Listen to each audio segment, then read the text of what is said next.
Hey, folks, we are joined today by a special guest, someone who's actually not your usual agilist. It's someone who has a track record in presenting as well as voiceover artistry. So what we thought was we'd take a slightly different perspective today and really focus on communication and engagement and see how some of these awesome skills can be utilized within everyday teams.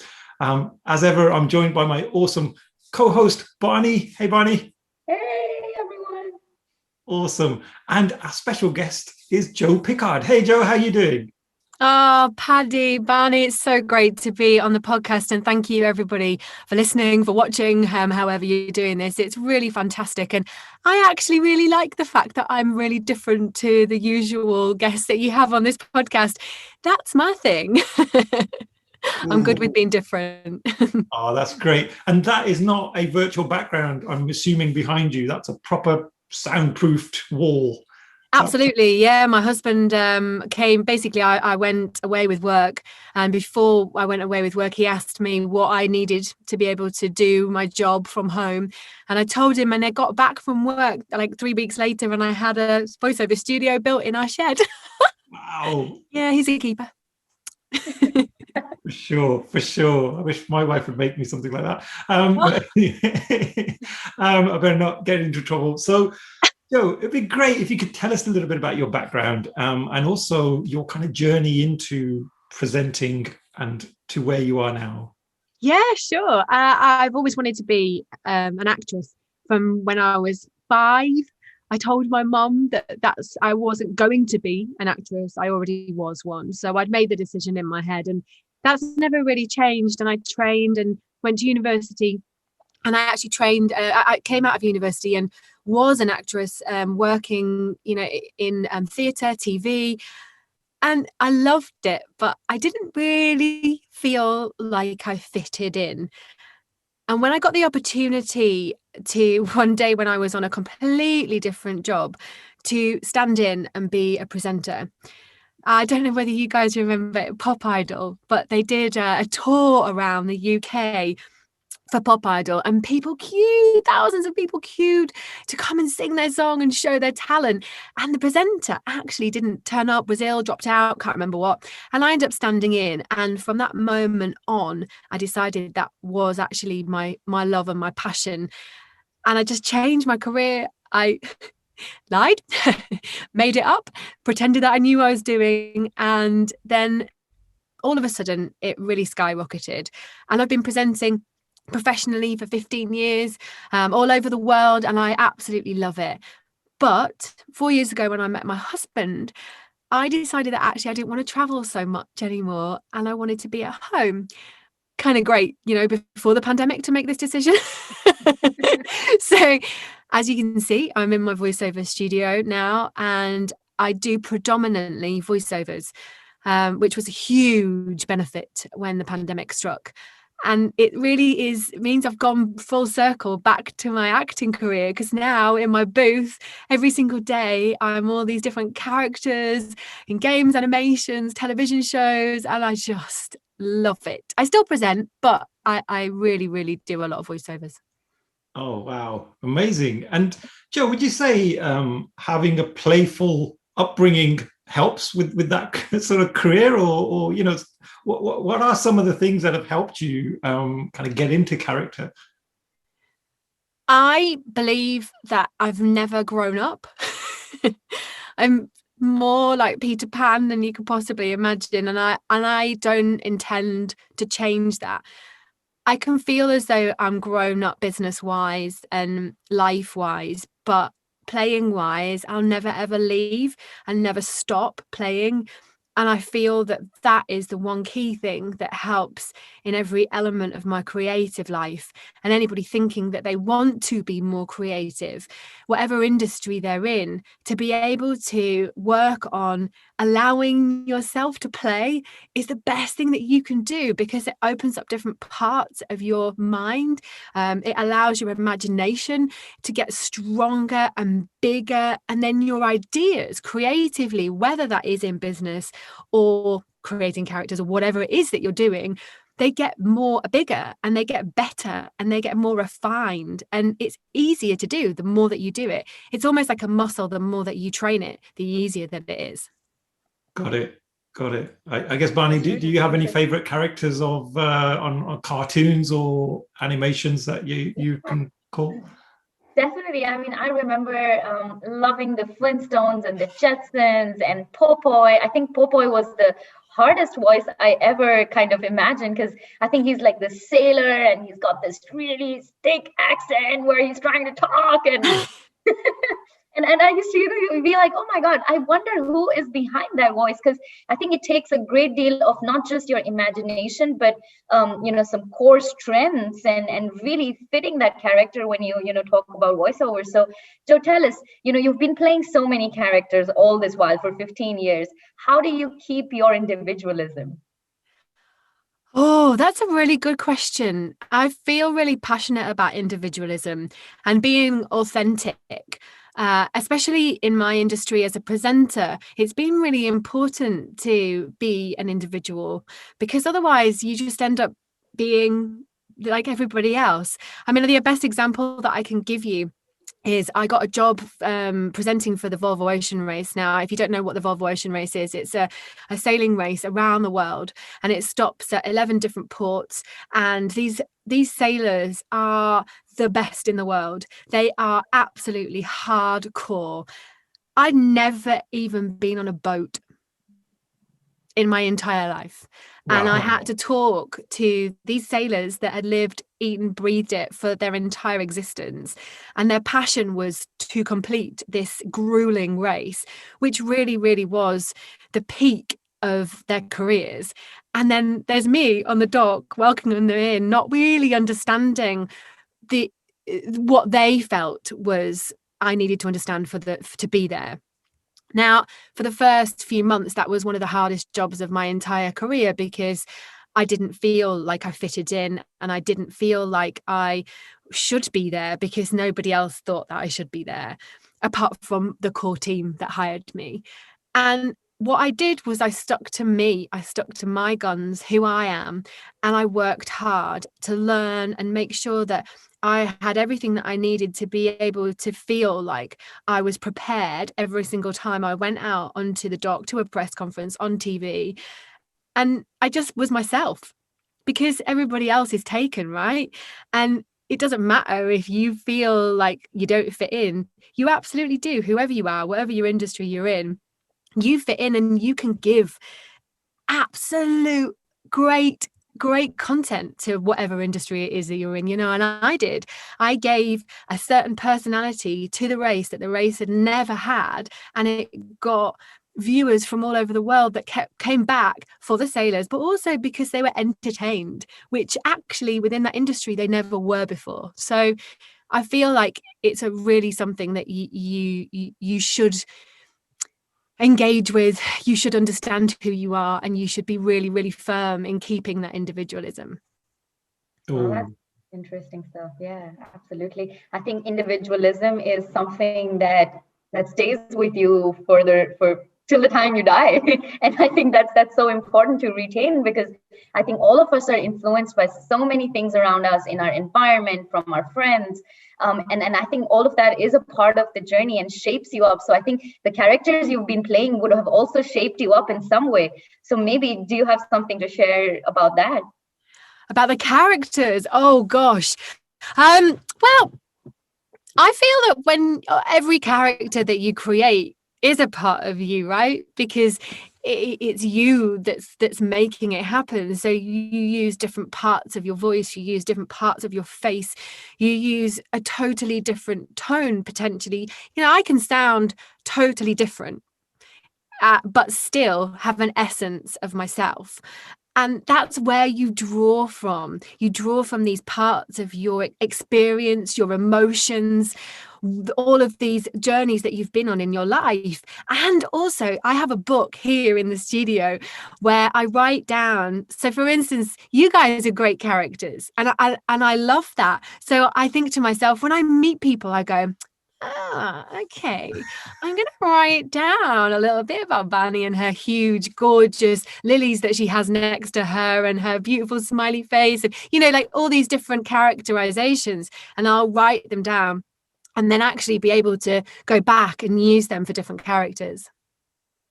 Wow, that's interesting. So a lot of characters that you've played have shaped you up. So, but tell us a little maybe about the early influences in your life. How was your childhood and how did you really, grow up? I was brought up in a little village. My parents were, when I was very young, from like 1 to 5. My dad went to work as a storeman. Well, actually, it's quite a funny story. He was a storeman at an aviation warehouse. But because I was so young, I didn't really understand that. So I just thought that he flew planes. So I told everybody at school that he went to work and flew planes. He didn't. So when I was 5, they bought a pub. And my brother and I lived upstairs with my parents in the pub, and my parents worked every single hour of the day to be able to create a different life than they had when they were growing up, and to be able to give us what they felt like they wanted to give us. And we're very lucky in one respect that they wanted to do that. But also on the other hand, I've learned that finding a balance in life is the most important thing, and actually striving and struggling towards a new life, more money, happiness is one thing, but you have to be able to find the balance in that and make sure that you don't strive so hard that you miss out on your real life, your family and your friends and these little moments in your life that give you so much happiness. I think you've got to find that balance, really. Interesting. I had a very happy childhood. I felt very lucky. Yeah, it's interesting you mentioned about this balance, because yesterday we were also on another podcast where we were talking about this work-life balance and, what should you give more priority to and whether even this balance exists. Patty, do you have anything to maybe share about that? Yeah, I mean, I was sort of thinking about my last few weeks, and literally every week is it's a roller coaster. There's just so much going on. Like last week, I was talking to someone. On the Saturday, I was presenting for this conference. And then on the Tuesday or Wednesday, I think I was doing a webinar, and we had 1,000 people on the webinar, which just blew my mind. And then I think then on the Thursday, I ran a meetup, and literally every other day was just full on. But I felt like it was, the balance was the other way. It was far too much of work stuff, even though it's something that I enjoy and it's something I'm passionate about. But my kids, they reminded me at the end of the week, and they were like, "Dad, we hardly saw you." And I was like, "Oh my God," it was a real wake up moment. So I can't say anything's changed this week because it's just as put on, but I'm conscious of that, and I need to kind of take time out and make sure I address that balance. But for sure, I think it is a tough one, right? When there's something you love doing and you're passionate about, then there's the loved ones around you. It's hard to kind of make that time, isn't it? It is hard. I mean, kids are great levelers, and I'm really pleased that they said something to you and it's now in your conscious. You can then, moving forward, put things in place to be able to make sure that you put boundaries up, and that's really all it is. And that's what I feel is a practical way of being able to create your own balance. And I've had to learn that really, really the hard way over the years, because I've always, before me and my husband, just continually worked and missed out on so much. And now I really feel like I have a fantastic balance, because I've created boundaries by blocking out parts of my life in my diary. So I know if I look at a month, I know that if I don't, I'll just fill it all up. So I block out sections, and I don't put anything in it apart from do not book, do not book, do not book, do not book. And I know now that those sections, and it's a habit because I've done it for so long now, that actually it happens really naturally, and it's great. I'm saying, no, I'm sorry, I can't do that, but I can do it this day if that works. And then people work with you, and you end up doing all the stuff that you wanted to do and having that spare time to be able to look after yourself, look after your relationship. Nice. No, that's really, really good. I love that kind of approach. And I've tried to do that actually with my lunch breaks, because for about 6 months during the pandemic, I just left my whole day open and just let people book different meetings. And I'd always have that kind of lunchtime slot being taken away because someone would squeeze in another meeting. But now I've just got like an hour, which is booked out. No one can touch that. And, hopefully I can spend some quality time eating and spending the time with the wife. But actually, Joe, going back to the individualism question, I think that's a really interesting sort of thought there, because if I think about my personal journey as well, for many years, I try to suppress a lot of what I would say was my unique selling point, which is my culture.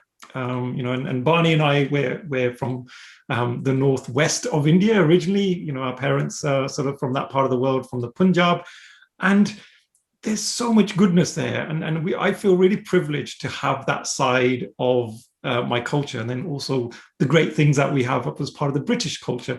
But for years, when I worked for big corporates, I kind of suppressed that. It was almost like we don't talk about that stuff, because we're in a work environment. And then one of my bosses, a lady called Gabby Patrick, who's an awesome leader, she pulled me up on that once, and she said, "I've just seen you do a presentation, and you didn't even talk about yourself. You didn't bring this uniqueness out." And from that moment, it just switched something in my mind. And now whenever I do like a face-to-face event, I make everyone do Bhangra dancing at the start. So be careful if you're in the room with me. I will get everyone just to dance. And that's become a bit of a signature of mine. Oh, Paddy, I feel sad that we didn't start with some Bhangra dancing. Like, that is literally my absolute favourite. My dream is to be in a Bollywood film. Like, I'm not even joking. That is my dream. I'm going to put it out there to the universe. Oh wow, that's awesome. We'll have to do something for sure. Yes. Yeah. And for me, it's those things that are memorable for people, because we could talk about our expertise and all the rest of it, but actually I remember a conference about 3 years ago. I went back the second year to the same conference, and these two ladies, they came running up to me. They said, "Oh, we were at your session last year. It was a great session. We loved the Bhangra dancing." I was like, so all of the effort I put into the actual content, you don't remember a thing of that. I remember the Bhangra dancing, which was... But we're human, and our similarities and our differences are the things that we connect with people on. I've never been to Punjab, and I would love to go. And it's that thought of the dream of thinking about what it's like, and then being able to talk to you, and then actually being able to connect with you and the dancing side of things. That's what we are as humans, and that's why individualism is so important, because you just stand out from the crowd, but you also connect with that crowd at the same time by being inspirational, just by being you. Yeah, great point. Yeah, I think connecting part is so important, because, all right, let's maybe take a little shift to talk about the business world maybe, and talk about this point of connecting with people. I think when we're all making presentations, we've all been there, we're trying our best to connect with people through our words, through our body language, through our tone and everything. And I think it's so powerful, when we talk about voiceovers, because voiceovers have the power to make people visualize. Because I remember, hearing a couple of your voiceovers, and instantly I could really make this whole story in my head, and I was visualizing everything verbatim. So tell us a little bit about how can, we as normal business people, use voiceovers in our business meetings or in our, generally to help people, accelerate this visualization process and connect better. Absolutely. I think, well, there's two ways you can use your voice in a much more powerful way in business. If you're talking about voiceovers specifically, how can business use voiceovers? Well, they need to make sure that they choose a storyteller. So there are lots of different types of voiceovers, and I feel that business traditionally have gone down the road of a professional voice. So that professional voice tells you what is on the paper that they have written, but they don't communicate with the listener. They don't sell the business and the ethos behind the business and the feeling that they want, that business wants that audience to take away with them when they listen to that voiceover. If you hire a storyteller to be able, so a voiceover that has got the passion for storytelling for your business, they will not only be able to communicate the message that you want, but also communicate the ethos and the emotion behind that business to be able to then grow the business massively. Now, how can you use voice within the business world? Hugely, from being on a Zoom meeting and actually using your voice in a really effective way. So instead of slumped in your chair, but telling the same, sit up, buddy. Telling the same presentation over and over again with no passion or belief, you can change yourself and your voice by giving energy to the screen, to the people, by using your voice. And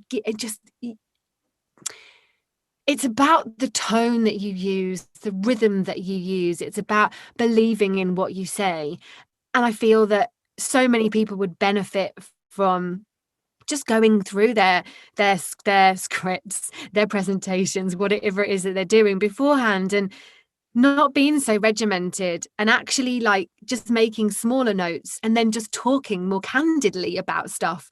And then so they get the correct information across, but it's in a more conversational, engaging way. Yeah, I think life is all about connecting with people, right?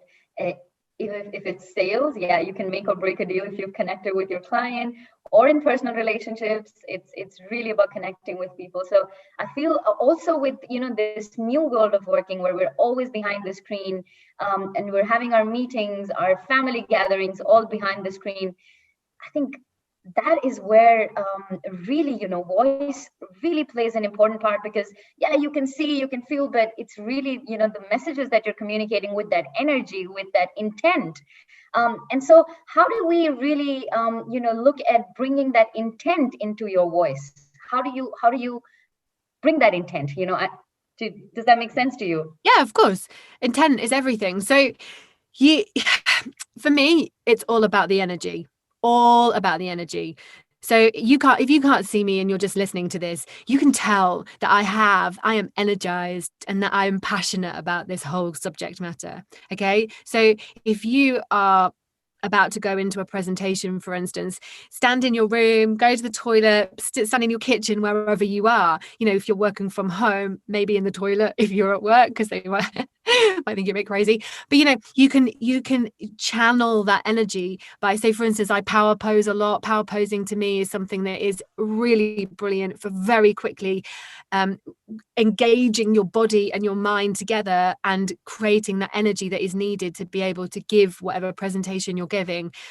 If you don't know what power posing is, you can Google that. It's you can stand in different poses. You've got Superman. It's basically about channeling the energy through your body. And then I'm mentoring some really fantastic girls at the moment, and the one thing that I'm trying to explain to them about intention is how you can hear different ways in your voice. So for instance, when you smile, if you're talking, you can hear it, and if you don't, you can hear it. And it's so simple, but it's so effective. And but it's got to be thought through, and it's got to be communicated properly, because otherwise you can be trying to say something and actually coming across the complete opposite way. Intent is really, the place where it starts is in yourself. And, it's such a powerful point that you pointed out about that voice in your head. And I think all our lives, we are listening to this one voice constantly for the rest of our lives, and that's our own voice.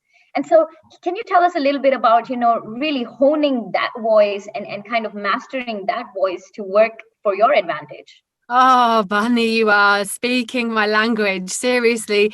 So I cannot tell you how much we need to be our own cheerleader. We need to be our biggest fan. Okay. So the amount of conversations that you have in your head with yourself and the language that you use within your own head, I would say, and put a bet on and probably be a very rich lady, the amount of negative, abusive, horrendous language that we all use, men and women, in our own heads, which actually I'm quite shocked about, because I did have this conversation on LinkedIn a while ago about the negative conversation in our head, and men came out as having the most conversation about it, which I was overwhelmed and really, really encouraged by, because I thought it was a very female trait.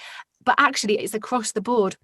Now, I've changed my life with the language in my head, and that is not a lie. That's an exaggeration at all. It's no exaggeration. I went from being with incredibly negative language in my head on a continuous feedback play and not getting anywhere. I was single forever. My career was really, really not great. This is a long time ago. And I was incredibly unlucky. And that is no joke. Very unlucky. I can give you lots of stories on that, but we've not got too much time. So I changed. I read a book by Louise Hay, and it's called You Can Heal Your Life. It's quite Americanized. There are some things in there that I related to, and quite a lot of it that I thought that's very American and a little bit too much for me. But I took away something really key, and it was to simply change the language in my head by saying stop. Every time I heard something negative in my head, stop. And I took a pen and paper around with me, and I rewrote the sentence that was negative into a positive and resaid it, and then just replayed it constantly in my head.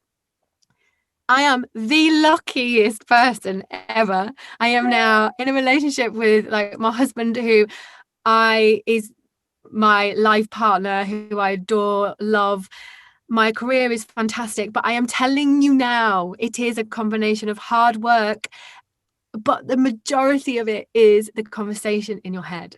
And it's so easy to do, but you just have to be conscious of it and continuously work on a daily basis until it just becomes normal.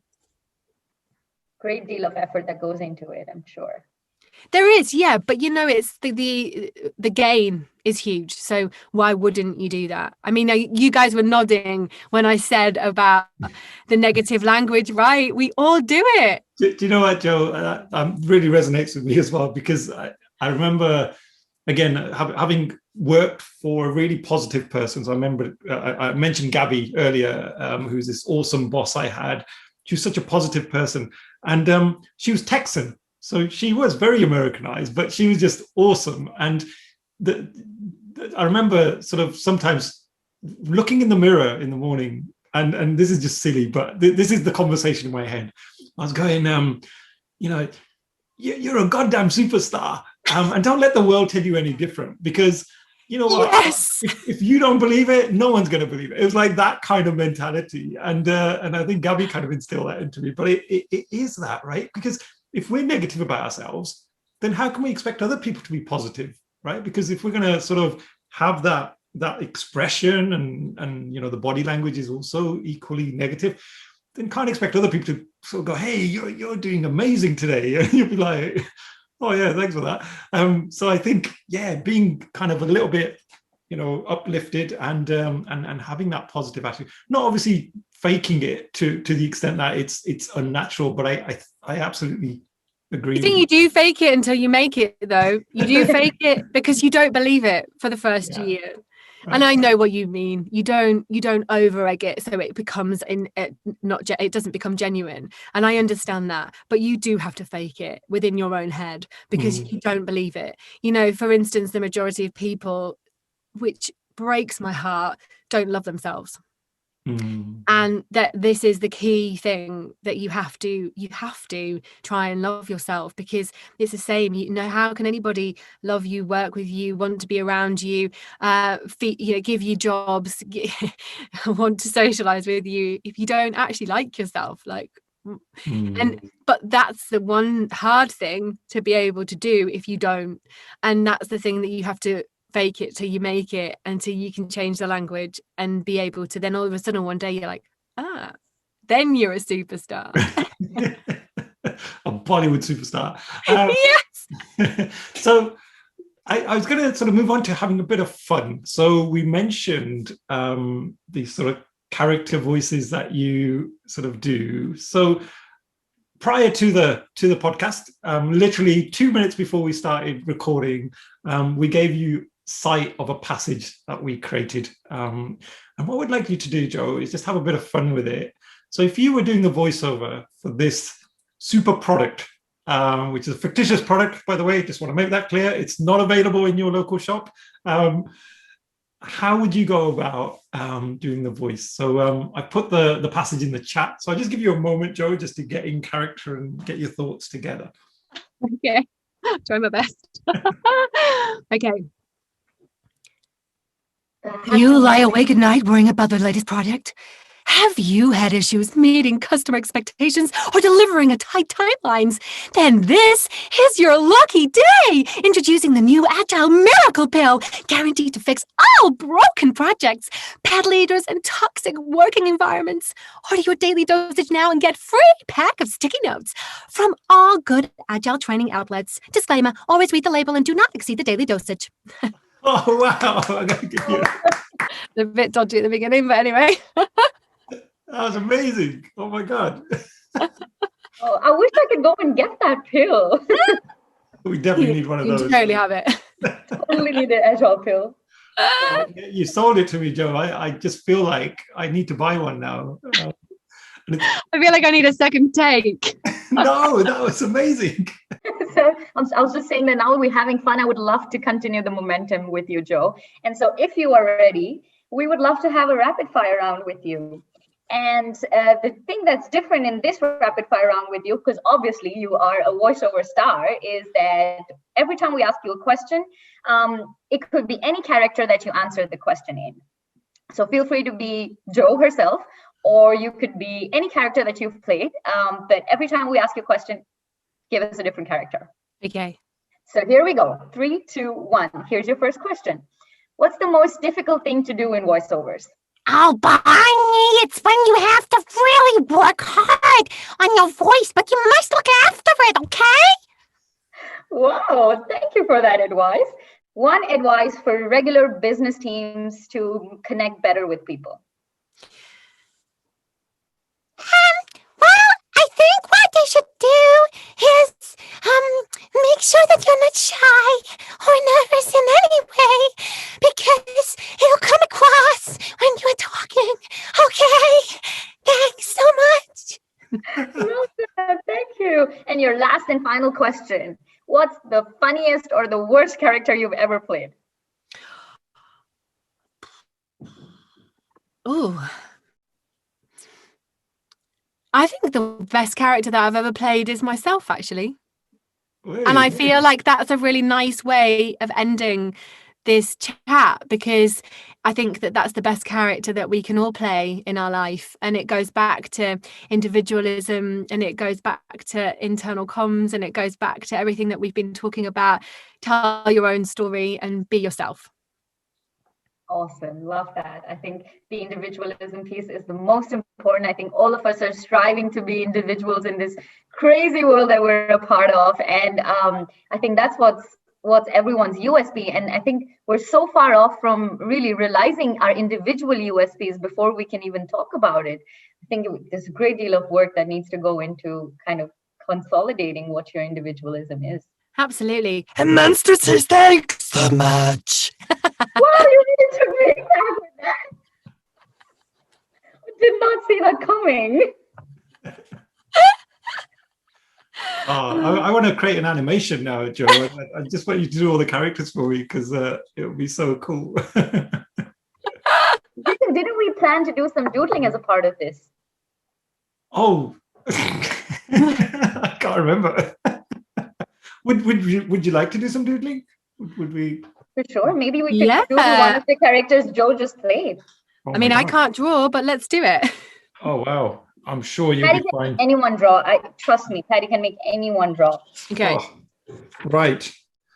So why don't we get Joe to give us a voice, And based on that voice, we'll try and come up with some traits of that type of person, and then we'll try and visualize them. Oh, Paddy! Oh, the Peaky Atlas podcast. Oh, wow. There's your character. Right. So, Barney, what springs to mind with that voice for you? Is a really old witch making some potion about the Peaky Agilist and with the long hat. She's making the miracle pill. Miracle potion. Wow. Okay. So let's have a bit of a crazy witch person then. Yeah. So we'll just let's give ourselves maybe 2 minutes. Yeah. So I'll just time it. Right. Okay. Who'd like to share first? Okay, I'll show you mine. Yep. Oh, look at that. That's awesome. Wow. Fancy a pill? Peekaboo. Awesome. I love it. And so that's a cauldron, is it, in front? Yeah. Yeah. Awesome. I think he might draw me in there, like, ah. Oh, damn it. That would be a good idea. I'll add it in. Cool. Right. What about you, Vani? What have you got? Okay, so that's my witch. Oh, wow. You've done like a proper artist sketch. Look at that. Honey, that's so good. Oh, I think it looks like the witch was in the potion herself, but Maybe she's creating herself. it's about individual. Reimagining. We're making our own individual potions. Yeah. Love it. So mine's probably a bit negative. So that was supposed to be me on the floor, and then that's the wicked witch, and she's just not happy at all. She's got the broomstick, but there's just a few emotions coming out of her head. So yeah, that was kind of... Why are you lying on the floor, Patty? Why is the witch after you? Oh, well, I don't know. She's just like an evil witch who probably doesn't like the Peaky Agilist podcast for whatever reason. So yeah. So funny. Oh, dear. That was awesome. Thank you so much, Joe. And you are great at art. I love your creation there. The most important thing, I think, with doodling, and we talk about kind of visual thinking, it's for people to be able to recognize the shapes and be able to associate those abstract shapes with something that has meaning. And I think if we can portray that in a visual, then I think it's done its job, right? So yeah, and we absolutely knew you drew a witch with a cauldron. So well done. Classic standard witch.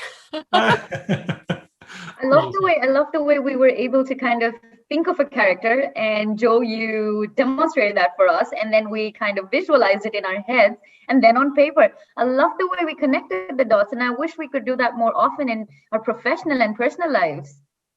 Yeah, but maybe what we should do in our professional and personal lives is going back to the beginning, is just play more, because that's all we've just done, isn't it? We've just given ourselves the permission to be able to have fun and play, and then we'd be able to connect those dots, and there you go. Boom, there's your answer. So have fun, folks. Yeah, just have fun. Well, talking about fun, it's been such an awesome episode. I couldn't have imagined we were going to have this much fun and do this many activities. So it's been a huge amount of fun, Joe. So I really want to thank you for that. But just before we end this episode, would you like to share sort of your future plans, any projects you're working on, any interesting things that are upcoming for you? Yeah, absolutely. I'd love to. Well, thank you both so much, because I've really loved it. I can't wait to listen to the actual podcast and share it and tell everybody about it. So thank you for your energy and your time. Now, my tummy's going crazy. I don't know whether you can hear it. I didn't eat. Major error. So yeah, I'm mentoring some really fantastic actors, actresses in the industry. So we need to watch the space for them. And I love mentoring. Mentoring is a thing that I'm really passionate about. I believe that giving back into the community, no matter where you are. I mean, from my side, presenting a voiceover, I want to give back as much as I possibly can, because people have given to me, and that's meant that I've been able to rise to where I am now. I'm the face of Omaze UK, and if you haven't heard of it, check it out. Omaze UK is a fantastic opportunity to change your life and to be able to give to charity at the same time. So you buy a ticket, you get the opportunity to win an array of amazing prizes, including the grand prize, which is £1 million, £3 million, £2 million houses all over the country, cars, holidays, all sorts of things. And it's a really beautiful company because they give back to charity at the same time. So each house has got a connected charity with them. And I'm the face and voice of their campaign and have been from the beginning. And it's something that I'm really, really honoured to be a part of, to be honest with you. Other than that, watch out, hear me on the radio, hear me on the television. And if anybody needs a voiceover, then I'm your girl. Oh, fantastic. Thank you so much, Jo. Yeah, really, really nice sort of initiative, I think, that you just mentioned there. So hopefully we'll get the links from you so we can put them in the show notes. But yeah, just want to thank you once again. And Barney, any final words from you? No, I think it's been an absolute pleasure, I think, on a Tuesday to take a little break from the heavy Monday that I had, and I think Patty had, and you must have had as well. What a wonderful podcast session to really just come out of work, talk about some different characters, and such an insightful topic. So thank you so much, Jo, for that. And thank you so much, Patty, for having me with you. You're welcome.